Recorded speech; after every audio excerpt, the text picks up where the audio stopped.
Hello, welcome to Chemistry 101. Today we'll be talking about kinetics. Now we'll be looking at rates of reaction, collision theory,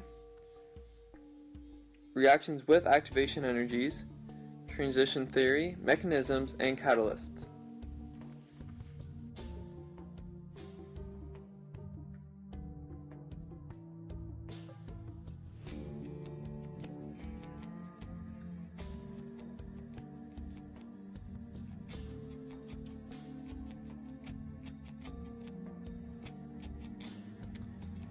Before we go deep in kinetics, we first need to know what is a rate. Rate is just a change in quantity over a change in time, which is delta quantity over delta time. Usually for this unit we will use concentrations, so in this bracket you would put the concentration of whatever you have over delta T, and the units are mole per liter per second. So the units for concentration is mole per liter, and then that would be over seconds. So here I'm going to show how temperature does affect the rate of reaction. So as we can see here, we have reaction 1 and reaction 2. One's at 100 degrees Celsius and the other one's at 500. I'm just picking these numbers just so you can see the big difference between the two. Now this is over a certain period of time. Obviously the formation of pneumonia would fully happen after a certain period of time, but say I'm just going to do it over the first 5 seconds. So in green I have the nitrogen, and in purple I have the hydrogen.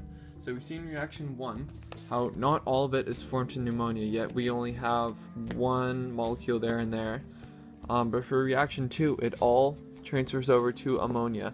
So we see that there's a faster rate because, well, it's a greater rate, so then more will get produced for a less amount of time. So here we know reaction rate 1 is going to be less than the rate of reaction for 2. Surface area.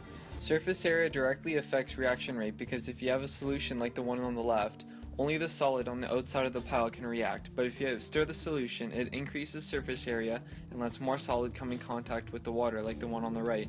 This will increase the reaction rate.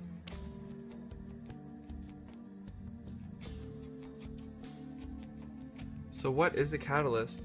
A catalyst is a substance that increases rate. It is regenerated at the end of the reaction and can be reused. So collision theory. So that's a theory explaining why chemical reactions occur.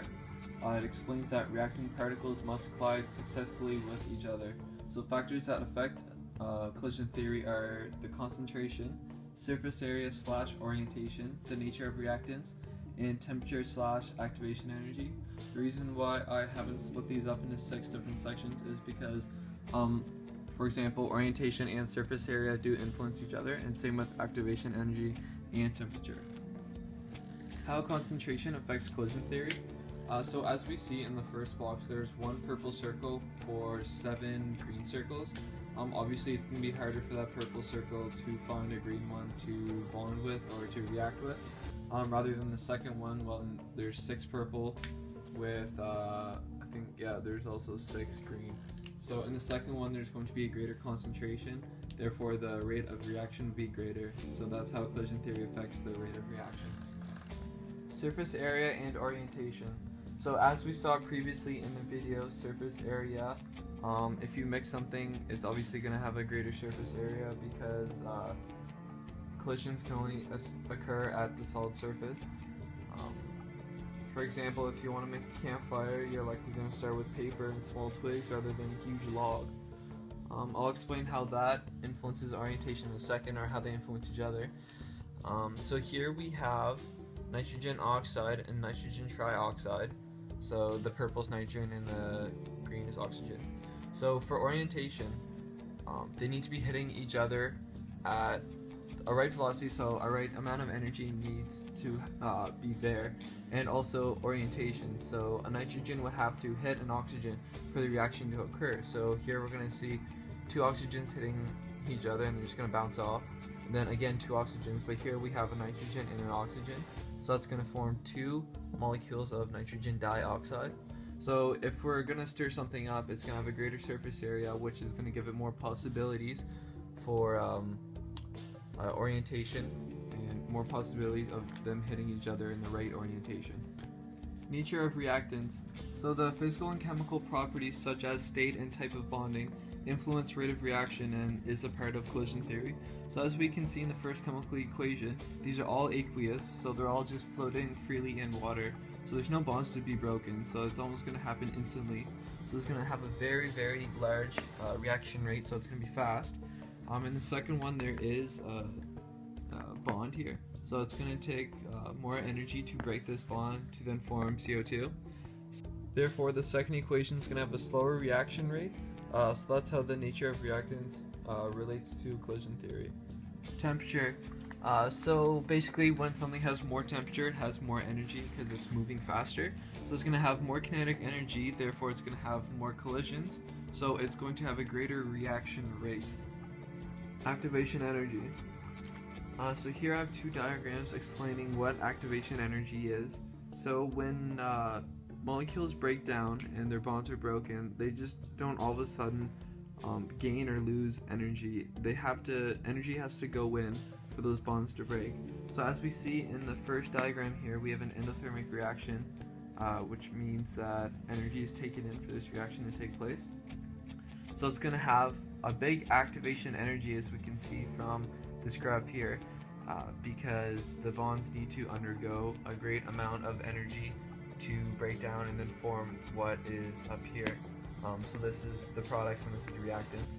Down here we have an exothermic reaction where the activation energy is very small, and then it loses a bunch of energy which is going to go into somewhere in the environment.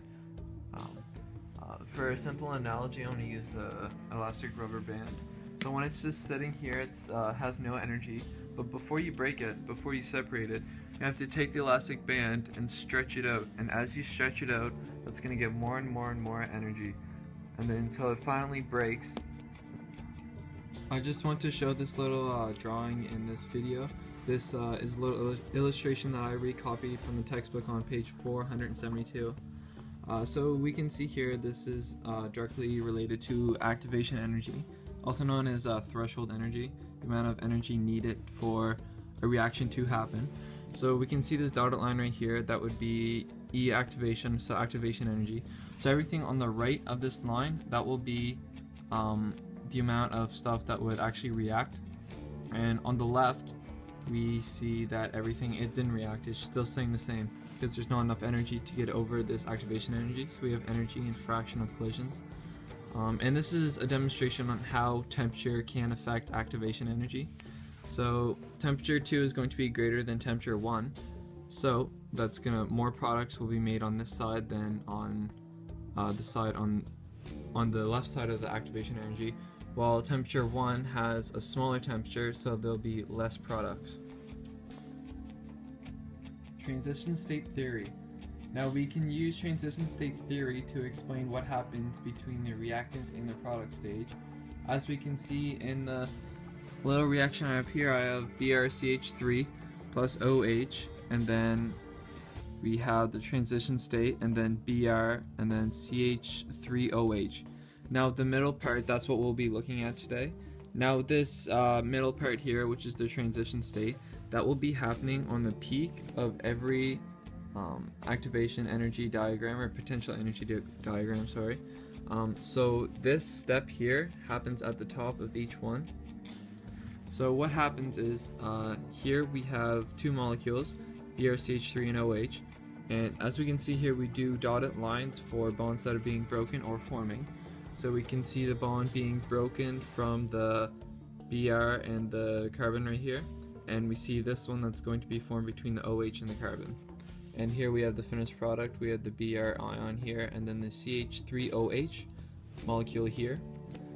So this is just show, this is exothermic reaction, so this is a good example for this one because this is an exothermic graph for potential energy.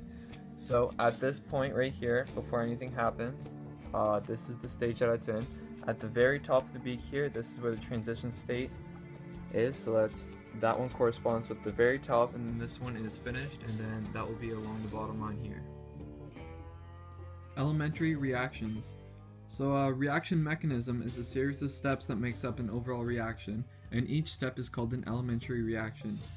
So it's a series of steps from reactants to products, It can involve the formation of different molecules or ions, and there can be more than 2 steps. I just have 2 steps here. There could be multiple steps. The formation is very fast, so usually we don't see these in between steps. For the example, I have the production of NO2. So you have 2 moles of NO plus O2 is 2 NO2. So in step 1 you have NO plus O2, which is NO3.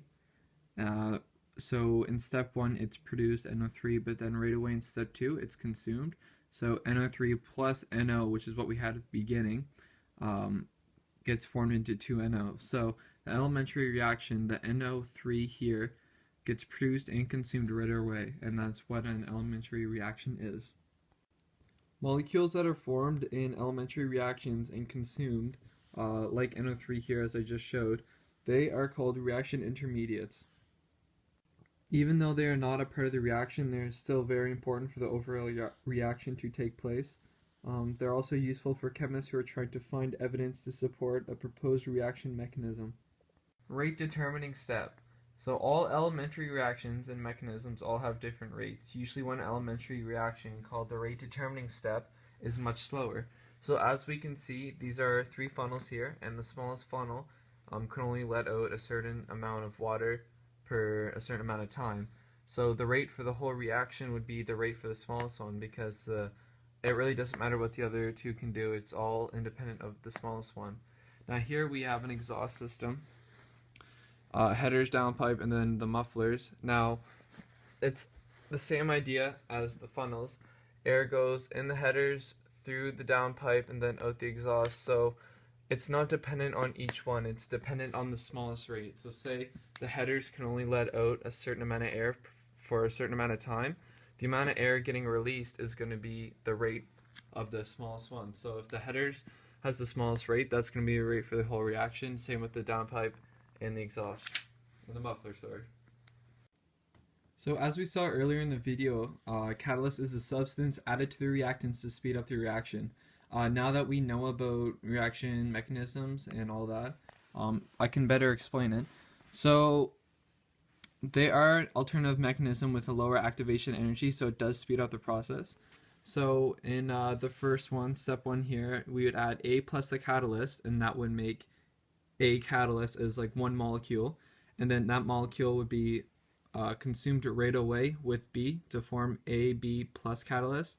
So the overall reaction would still be A plus B to produce AB, like the molecule AB. Catalyst is there at the beginning and at the end, so you can just cancel it out. It's not consumed in the reaction like I explained earlier, but it is there to speed up the whole process of the reaction. Here's a little illustration I drew to show what a catalyst does for a reaction. So this is an energy and reaction progress graph. So the green is the catalyst, is the reaction with the catalyst, and the purple is the one without the catalyst. So as we see here, which is TS, which is transition state. So here's for the purple, and there's 2 for the green. So for like step 1 and step 2. So what we can get from this, the amount of energy needed to make this reaction progress is very, very high up here, and then it goes all the way back down. So this is exothermic. But when you add the catalyst, there's 2 little hills that you have to get over. It's an analogy for it. So it's a lot easier to get over those 2 hills with the catalyst. So if you picture a biker, it's a lot easier to get up these 2 little hills than to get up this big hill here. So that's how a catalyst helps in a reaction and speeds up the whole process.